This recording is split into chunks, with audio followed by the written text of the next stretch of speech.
La question du coronavirus, nous allons encore en parler aujourd'hui, mais évoquer le volet de la sensibilisation, le rôle que peuvent jouer les leaders religieux, la communauté religieuse, bref, les églises. Quel rôle peuvent-elles jouer dans la sensibilisation de la population contre la pandémie du coronavirus dans un contexte où le Togo vit une sorte de seconde vague avec une explosion des cas, mais également dans ce même contexte, on a assisté à la réouverture des lieux de culte dans tout le pays, sauf dans le Grand Lomé. Nous faisons le point de ce sujet avec notre invité du jour, le révérend pasteur Bernard Kofi Clegbé. Bonsoir, révérend Clegbé. Bonsoir, Samuel. Merci à vous d'être notre invité. Vous êtes le secrétaire général du syndicat des pasteurs Wiyawan du Togo, le Sempa Waoto. Présentez-nous un peu ce syndicat des pasteurs Wiyawan du Togo. Qu'est-ce que c'est? Merci beaucoup, Samuel. Sempa Waoto, c'est le syndicat des pasteurs Wiyawan du Togo. C'est un syndicat qui regroupe tous les pasteurs afin de pouvoir étudier, défendre leurs intérêts et assainir le secteur ecclésiastique au Togo. Défendre leurs intérêts. Quels sont les intérêts que les pasteurs veulent défendre aujourd'hui? Bon, d'abord, avant d'arriver au niveau de la défense des intérêts, il faut d'abord instruire les pasteurs, c'est-à-dire donner les notions nécessaires aux pasteurs que nous pouvons appeler les acteurs du métier ecclésiastique, à connaître d'abord leurs devoirs et à pouvoir vraiment défendre et réclamer aussi leurs droits. Donc, dans tous les domaines, nous avons des droits et intérêts et nous avons aussi des devoirs. Qui sont les pasteurs qui en font partie? C'est tout pasteur ou bien il y a des pasteurs de communautés religieuses particulières? Non, Sempa Waoto se veut un creuset national qui regroupe tous les pasteurs du Togo. Il n'y a pas de particularité. Tous les pasteurs du Togo qui sont installés sur le territoire togolais ou qui sont des Togolais mais résidant à l'étranger peuvent être membres de Sempa Waoto. Alors, quand vous dites défendre leurs intérêts, vous les défendez vis-à-vis de qui? Qui est votre interlocuteur?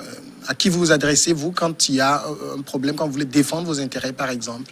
D'abord, quand on parle de l'intérêt, nous pouvons aller à un autre sens, comme quoi, même si tu ne maîtrises pas ton devoir, si tu ne connais pas ton devoir, tu ne connais pas ce que tu dois faire dans la cité, c'est aussi un intérêt que tu négliges. Le fait de sensibiliser ces derniers à connaître ce qui est de leur devoir, c'est aussi un intérêt qu'on défend.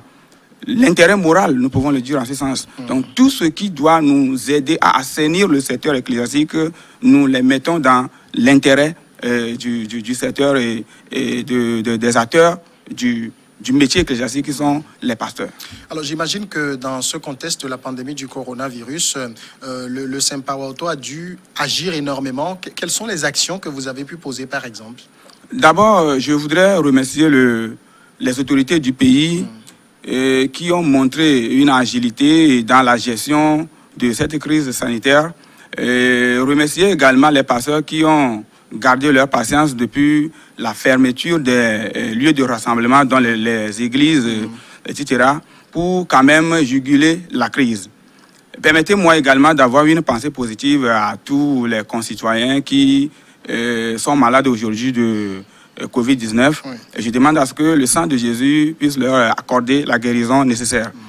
Et depuis le début de la crise, Sempa Waoto, tout comme les autres organisations religieuses, les autres regroupements de pasteurs défendant aussi les églises, nous avons accompagné les processus de la gestion de la crise en allant des discussions jusqu'à la fermeture des églises et les questions de réouverture progressive, partielle, etc., jusqu'à aujourd'hui où nous pouvons reconnaître qu'à l'intérieur du pays, toutes les églises, tous les lieux de culte sont totalement ouverts. C'est seulement à Lomé où nous constatons, nous avons accepté une réouverture progressive partielle.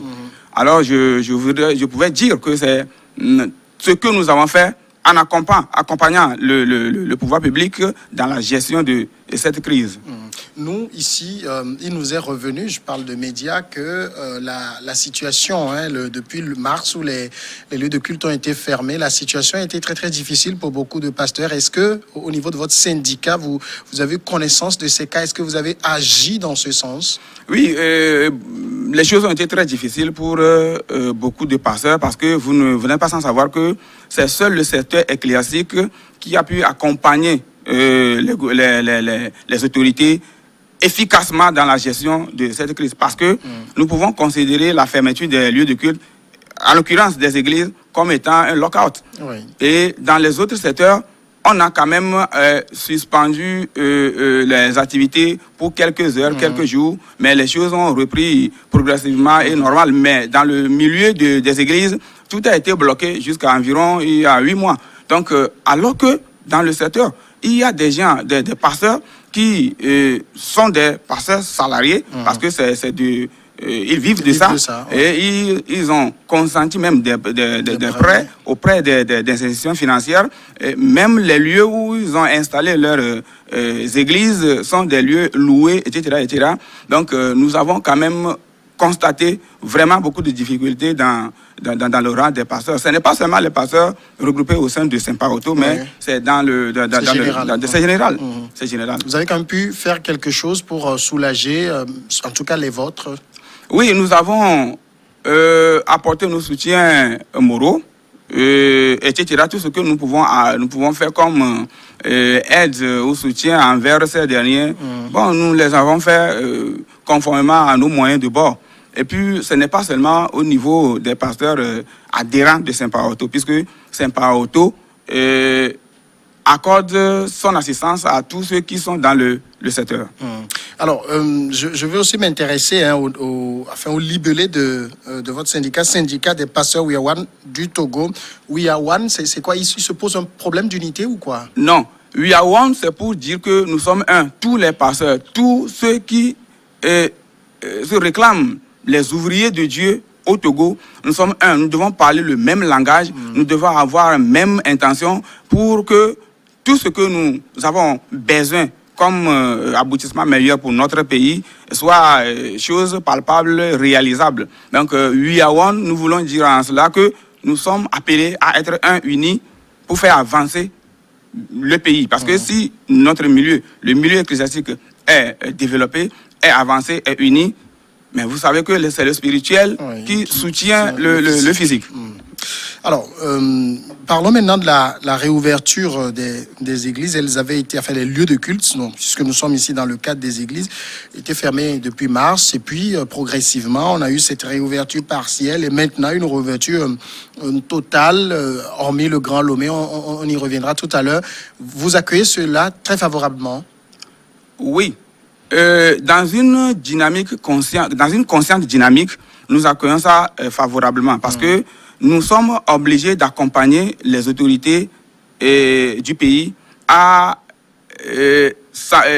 juguler la crise. Oui. Donc, le fait d'ouvrir totalement l'intérieur et que Lomé soit, pour le moment, partiellement ouverte, n'est pas une mauvaise chose en soi. Mais c'est le travail que nous allons faire qui va vraiment montrer ou bien permettre aux autorités d'ouvrir totalement Lomé aussi. Alors, il y a beaucoup de vos collègues qui avaient véritablement critiqué le fait même qu'on ferme les lieux de culte en disant que non, lorsqu'on fait face à des situations pareilles, c'est aussi par la prière, par la réunion des enfants de Dieu que l'on pourra trouver la solution. C'est votre avis aussi? Non, au jour d'aujourd'hui, nous ne pouvons pas totalement jeter du tort sur la réaction ou bien les actions des autorités. Parce que quand Covid est arrivé, nul ne connaissait comment, d'où elle est arrivée et puis comment la gérer. Donc tout le monde, toutes les autorités des pays ont essayé de trouver des solutions, des approches de solutions à cela. Donc chez nous ici, comme dans d'autres pays d'ailleurs, les lieux de culte ont été fermés, puisque c'est les lieux de rassemblement, la fermeture des lieux de rassemblement qui était visée. Donc, comme les églises aussi sont constituées des lieux de rassemblement, ça faisait partie. Mais avec des discussions que nous avons toujours eues avec les autorités, on a essayé de se comprendre, regarder si on peut évoluer. Et nous sommes arrivés aujourd'hui où l'intérieur, toutes les églises sont ouvertes et Lomé, c'est partiel. Lomé partiel, justement, l'autorité justifie ça par le fait que Lomé concentre aujourd'hui pratiquement 90% des nouveaux cas de coronavirus. Vous pensez que c'est toujours une raison suffisante pour maintenir fermée la plupart des églises du Grand Lomé? Bon, même si ce n'est pas une raison totalement acceptée par nous, les leaders religieux, nous sommes obligés de suivre ou bien d'accompagner le pouvoir dans ce processus. Parce que nos fidèles aussi doivent rester en vie avant de pouvoir adorer Dieu. Si au jour d'aujourd'hui, après avoir fermé totalement toutes les églises, et on est arrivé à la réouverture totale à l'intérieur, et que Lomé, c'est encore partiel, progressif, nous remercions Dieu. C'est le travail, comme je l'avais dit, c'est le travail de sensibilisation que nous allons faire pour que la conscience des citoyens soit aiguisée pour la bonne prise du respect des mesures barrières qui fera réagir encore les autorités afin que toutes les églises de Lomé, de Grand Lomé, soient aussi réouvertes. Est-ce que vous, pasteur que vous êtes, que ce soit dans le Saint-Pawaoto ou dans d'autres regroupements, est-ce que vous n'êtes pas un peu trop docile? C'est-à-dire facilement, on impose les choses, vous suivez. C'est pas un peu trop de docilité? Non, ici, je voudrais expliquer quelque chose. Tous les processus qui ont abouti à la fermeture, la réouverture progressive des églises, n'ont jamais, dans les discussions, le pouvoir ou bien les autorités n'ont jamais imposé leur desiderata. On discute ensemble. Nous voyons le pour, le contre. Nous arrivons à trouver un consensus. Bon, il arrive parfois où c'est des discussions un peu dures, etc. Mais nous avons aussi l'impérieux devoir d'accompagner le pouvoir, le gouvernement, quand il s'agit de la bonne santé de nos concitoyens. Voilà. Donc vous comprenez ces décisions qui ont été prises? Oui, nous comprenons, puisque on ne nous a jamais imposé une décision. Il y a des propositions de la part du pouvoir que nous négocions, nous discutons et nous trouvons quand même un terrain d'attente. Maintenant, s'agissant de la réouverture totale des lieux de culte dans le Grand Lomé, vous pensez que cela pourrait être envisageable dans les prochains jours? Bon, d'abord, nous avons proposé, nous avons soutenu la réouverture totale des églises au Togo. Lomé fait partie. Bien sûr. Mais dans les discussions, dans les démonstrations, le pouvoir est arrivé à nous convaincre que, vu le taux de contamination actuel à Lomé, qui avoisine les 90%, 95%, il est souhaitable qu'on aille encore progressivement à Lomé. Est-ce que vous ne pensez pas que c'est aussi une sorte de fixation qu'on fait sur les lieux de culte, sur les églises, sur les mosquées et autres, alors que tout le monde sait que depuis le début de la pandémie, les marchés, d'autres lieux de rassemblement, les bars et autres étaient restés ouverts. On fait des lieux de culte. Il y a comme une sorte de fixation sur ces lieux-là.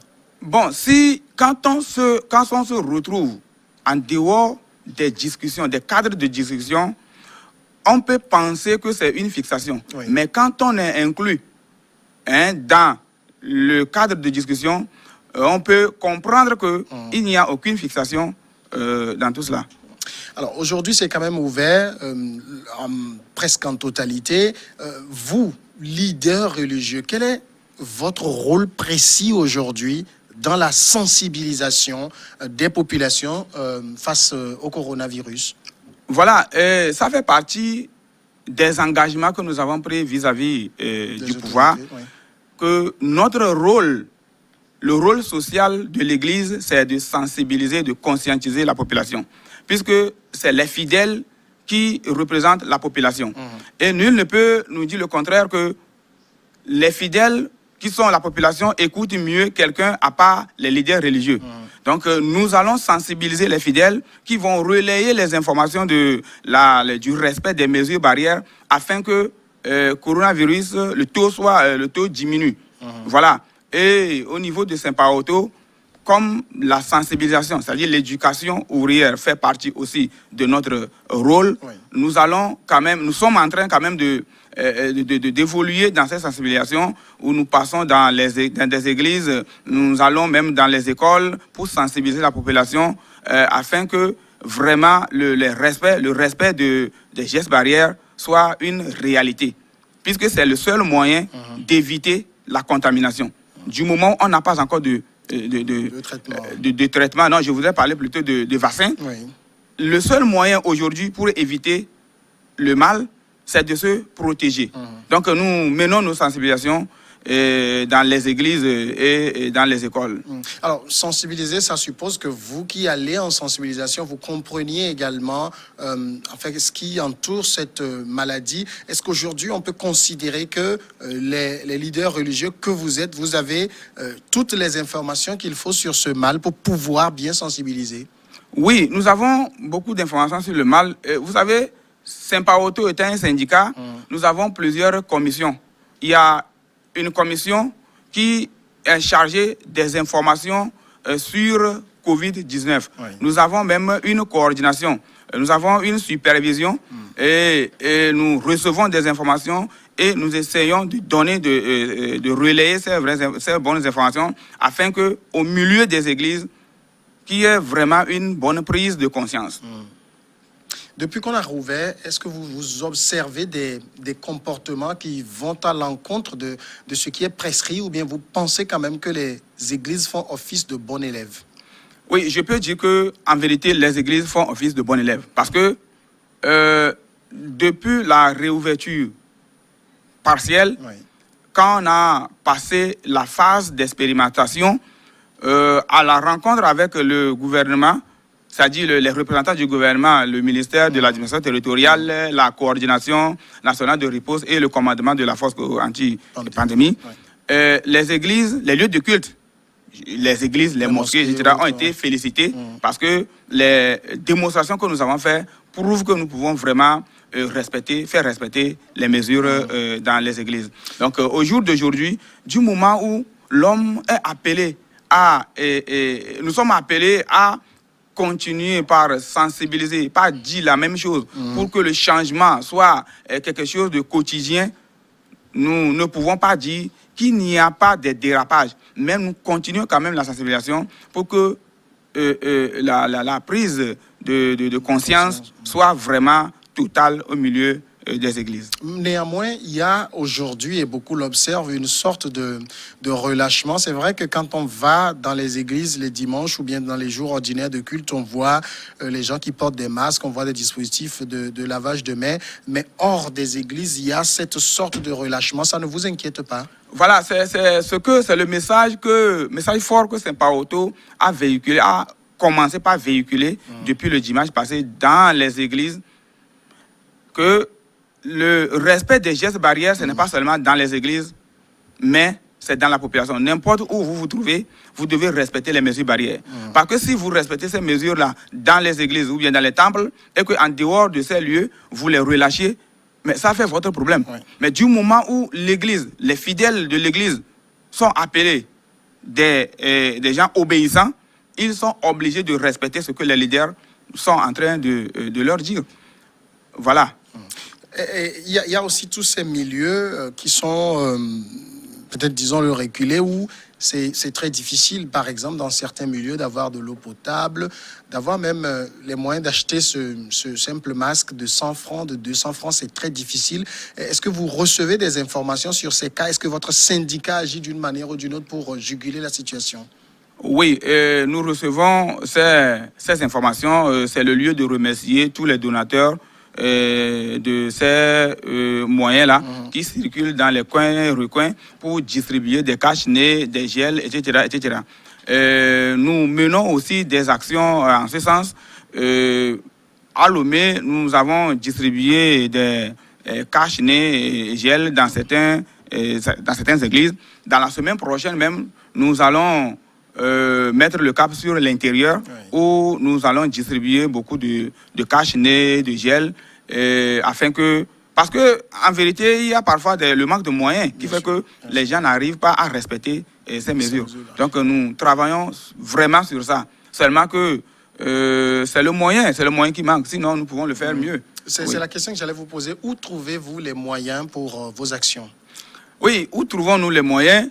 Je voudrais vous dire que le Saint-Paoto n'a pas de moyens financiers qui viennent d'ailleurs. Okay. C'est nous-mêmes qui finançons nos actions. Les petits dons, les cotisations ici et là. Et parfois, nous sortons l'argent de nos propres poches pour gérer les frais des activités. En tout cas, moi par exemple, et d'autres membres du bureau de Saint-Paoto, en dehors de l'activité ecclésiastique, de l'activité sacerdotale, nous avons aussi d'autres activités. Moi, par exemple, je suis à la Société des Postes du Togo, où au passage, je salue le directeur général et tout le personnel, nos clients. Et de là, nous trouvons aussi le moyen pour investir dans cette sensibilisation. Parce que c'est un travail, c'est un travail noble. Nous devons faire ce que Dieu nous demande de faire. C'est en cela que nous allons avoir la bénédiction. C'est de la même manière que beaucoup de gens parmi nous, que je ne peux pas finir de citer, nous aident, afin que nous ayons de petits moyens pour quand même aider la population. Alors, si on parle maintenant un peu de la communauté chrétienne elle-même, est-ce que cette communauté elle-même a un rôle à jouer dans cette sensibilisation? Oui, la communauté chrétienne a un grand rôle à jouer parce que la Bible dit que nous sommes le sel de la terre.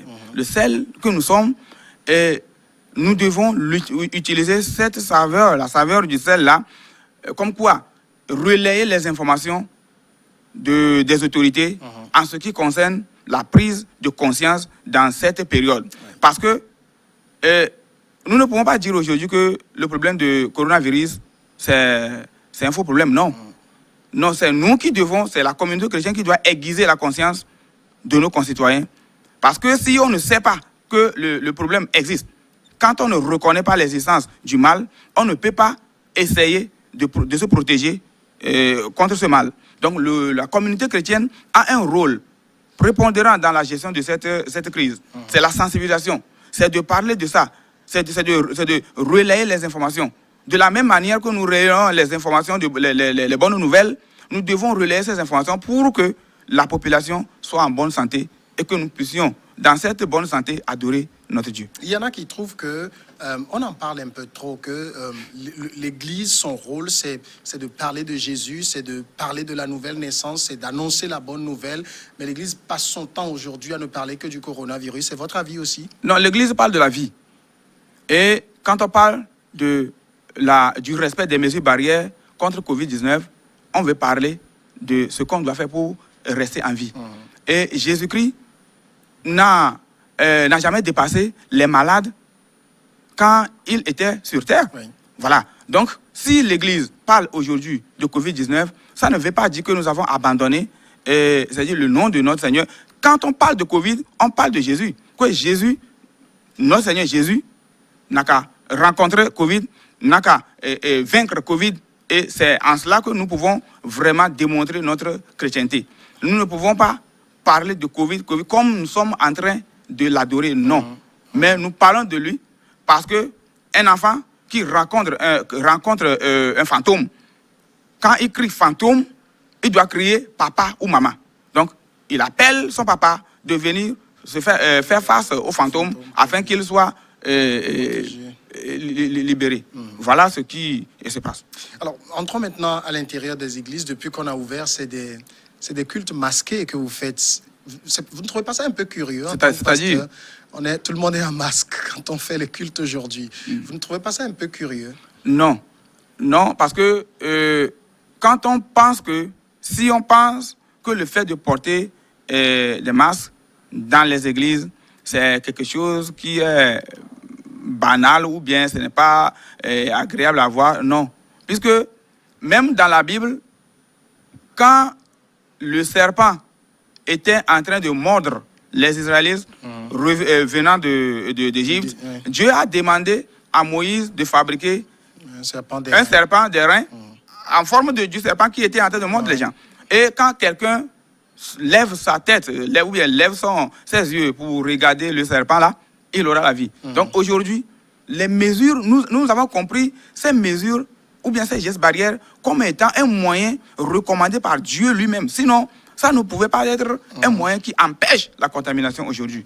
Alors, on n'a aucun problème en portant les cache-nez dans les églises pour adorer Dieu. Ça n'enlève rien dans notre adoration de Dieu. Dieu, notre Dieu, reste toujours notre Dieu et la foi reste debout quand même nous sommes en cache-nez. Il y a plusieurs de ces églises devant lesquelles on poste à chaque célébration les éléments de la FOSAB. Parfois, certains dimanches, ils rentrent à l'intérieur des églises pour contrôler l'application des mesures. Pour vous, ça devrait se faire comme ça? Bon, la présence des forces anti-pandémie dans les églises ou bien devant les églises n'est pas une mauvaise chose. Devant, ce n'est pas un problème, mais parfois, ils rentrent à l'intérieur des églises. D'habitude, quand ils rentrent à l'intérieur des églises, ils prennent des photos et après, ils félicitent même les responsables de ces églises. C'est quand on est en train de faire quelque chose qui est mal, qui est mauvais, on n'est pas sûr de ce qu'on est en train de faire, que l'arrivée des forces intimide ou bien fait peur.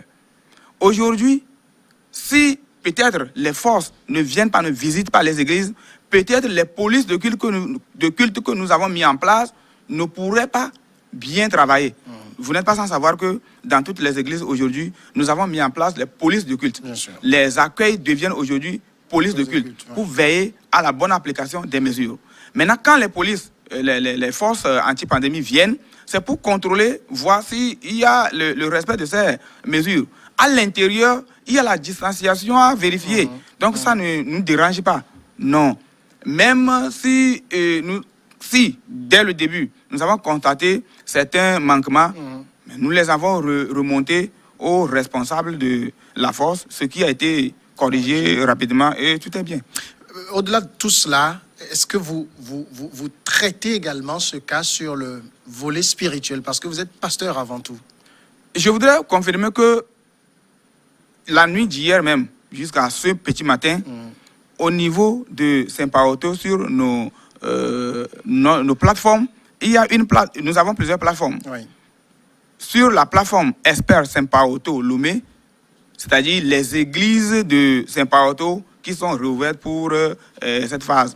Nous avons prié, nous avons veillé et prié. Demain, nous avons une séance de prière en présentiel et nous continuons toujours par prier, par invoquer Dieu. Parce que c'est seul Dieu qui peut nous aider à sortir de cette crise. Oui. On l'appelle Jéhovah Rapha. La Bible dit que nous avons trouvé la guérison de nos mal à travers le sang de l'agneau, le sang de Jésus. Donc nous ne pouvons jamais négliger le côté spirituel qui est d'ailleurs la force de la guérison de ce mal. Révérend pasteur Bernard Kofi Clégbé, est-ce que vous avez un dernier mot à placer? Nous sommes arrivés à la fin de cet entretien. Oui, ici j'ai un mot à placer, c'est d'appeler toute la communauté chrétienne de jouer son rôle. Notre devoir est de sensibiliser nos fidèles et de relayer les informations du respect des mesures barrières dans la population, afin que toute la population prenne conscience. Notre souhait est qu'aujourd'hui, nous parlons de 700 quelque chose cas actifs. Notre souhait est que dans la semaine prochaine, qu'on nous parle de 200 cas, après 100 cas, et jusqu'à la fin de ce mois, qu'on dise que c'est difficile qu'on retrouve le cas de contamination de Covid-19. Donc, j'en appelle à la responsabilité de la communauté chrétienne, des responsables religieux, et je voudrais remercier aussi les autorités que je respecte beaucoup. Je leur demande aussi de voir le cas de la réouverture totale des lieux de culte à Lomé, parce que nous avons un devoir à faire dans l'ensemble pour que ça puisse aller de l'avant. Révérend Bernard Kofi Clégbé, merci d'être passé répondre à nos questions. Merci Samuel. Vous êtes le secrétaire général du syndicat des pasteurs Ouyawan du Togo, le Saint-Paoto. Voilà qui nous amène à la pause. On observe cette pause en suivant ensemble le journal 10 minutes et puis on revient pour Regard Croisé.